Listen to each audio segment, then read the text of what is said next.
So back to the slides and specifically self-directing. So we want to talk on this because, again, this is something that not a lot of people and even really not a lot of CPAs are familiar with. And so when we talk about self-directed, it's funny because as a CPA, you talk to a lot of wealth managers, wealth advisors, and things like that. And so, that's one of the things that I've asked around as I meet people and they're like, oh yeah, I do this or do that. And, I kind of ask them like, well, what's your take on self-directing? Do you have many clients that do that? Is it something that you are familiar with, et cetera? And so, a lot of times when that term self-directed comes up, people think, oh, well, you mean like pick the stocks and stuff that I invest in or pick what mutual funds I invest in. And I'm like, well, I guess technically, yes, that kind of means that. But when we talk about self-directing, we're typically talking about doing some type of alternative investing or investing in alternative assets. And so that's where the Peter Thiel example it specifically came in, right? He had a Roth IRA. He was not investing in an S&P 500, mutual fund, right? He invested in PayPal in shares of PayPal when it was basically a startup company pre-IPO. And so being able to self-direct your retirement accounts or HSAs or other types of accounts that allow for self-directing allows you to invest in things like private equity, other companies that aren't public yet, or even companies that are public. Real estate is a big one. We have clients that are very active in the real estate market. Danielle went through some of those examples. Now, again, if you're looking at investing in real estate and trying to qualify for reps for specifically for the tax advantages, doing it in an IRA may not be the best route because again, typically now again we won't get into considerations of UBIT and all that, but a lot of times, if there's income or losses, those income or losses are not going to affect you personally because it's in your IRA. So that may not make the most sense if you're looking for real estate as a way to reduce other income.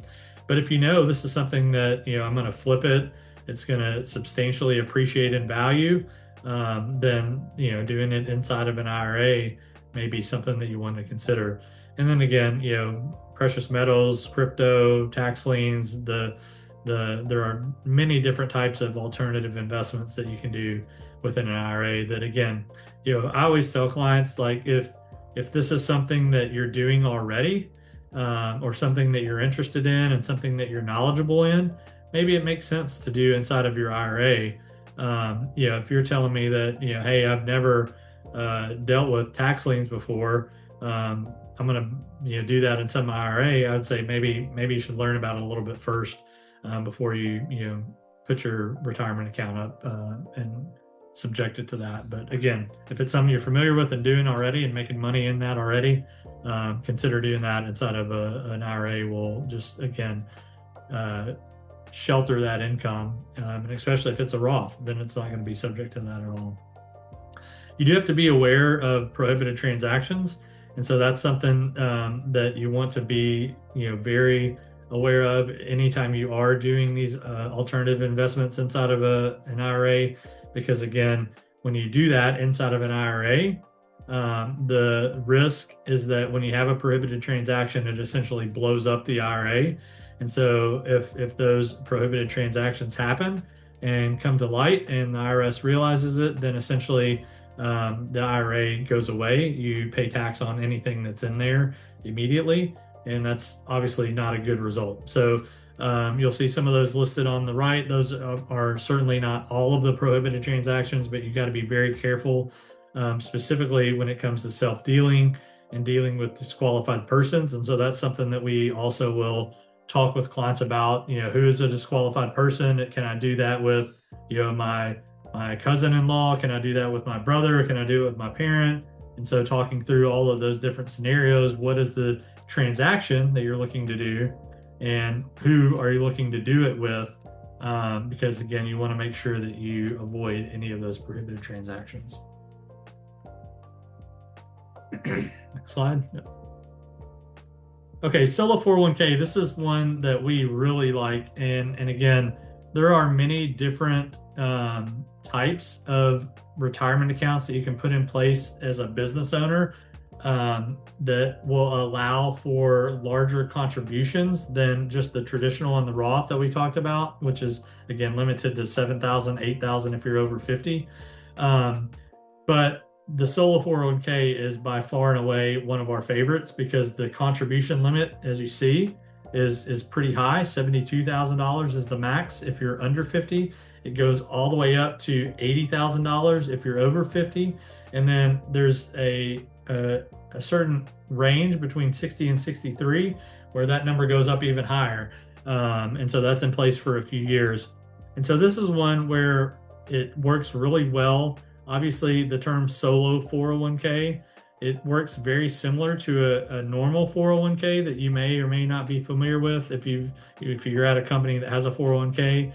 With the solo 401k, all that means is that you are the only participant, right? So if you have employees in your business, then a solo 401k is not going to be an option for you. But if you do not have employees, then the solo 401k is going to be a very powerful option because again, you can contribute for yourself.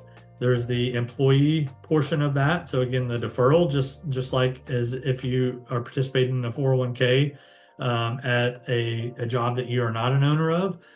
So you have both the employee portion and the full employer portion. And so you'll see there up at the top right, depending on what type of entity you have, that employer portion is calculated differently. So if you're a corporation like a S Corp, that's going to be based on your W-2 compensation.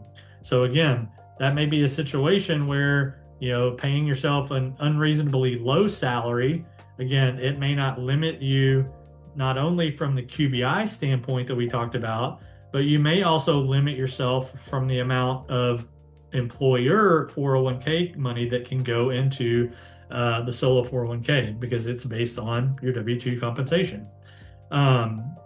So again, if we look at an example in the middle there, it kind of walks through an example of a sole proprietorship.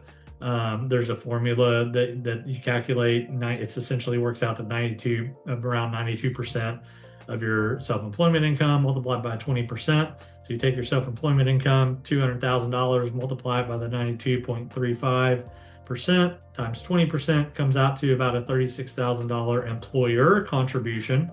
Plus, again, the employee deferral that you're allowed, the 24/5. So at that $200,000 of profit, you could put away $61,000 into a solo 401k. And now it's in the solo 401k. You couple that with the ability to self-direct, and now you can take that $61,000 and invest that in real estate, or again, maybe you're friends with someone who's creating the next PayPal, and you can be the next Peter Thiel. So that's where the self-directing really is powerful because again, not that investing in mutual funds or whatever is wrong, but you're not going to be able to generate those types of returns that you saw on something like what the Peter Thiel example.